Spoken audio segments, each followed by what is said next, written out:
Hello, and welcome to Joan Comrie's Feeding Tips. My name is Joan Comrie, and today we're going to talk about picking out a spoon that's going to support good feeding skills and good speech skills.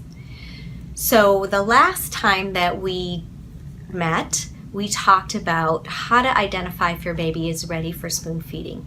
And you have decided that your baby is showing all of the readiness cues and that you're ready to start spoon feeding. So you drive to the store and you walk in and there's a wall of spoons and it's quite overwhelming.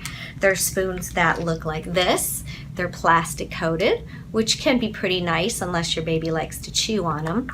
There's big wide spoons like this one, which would be way too big for starting spoon feeding. And then there's kind of funny spoons like this where you actually can put the food in it and squeeze it out.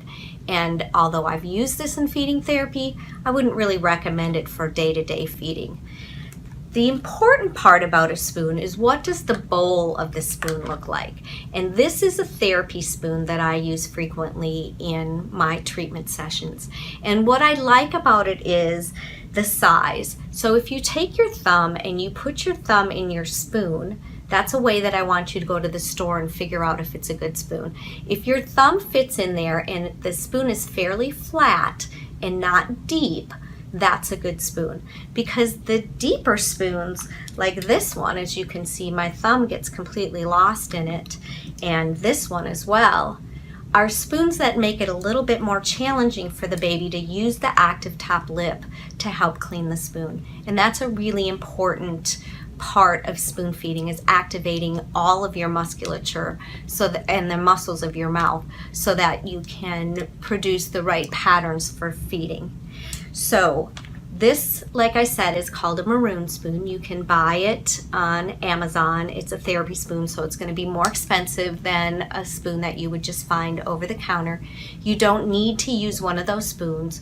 Just take your thumb, place it in the spoon, in the wrapper in the store, and if your spoon fit, or your thumb fits snugly in that spoon, then that would probably be a good spoon. You also want a spoon that's fairly flat, because that's going to engage or activate more tongue patterns and more active mouth patterns for the development of continued feeding skills as well as speech development.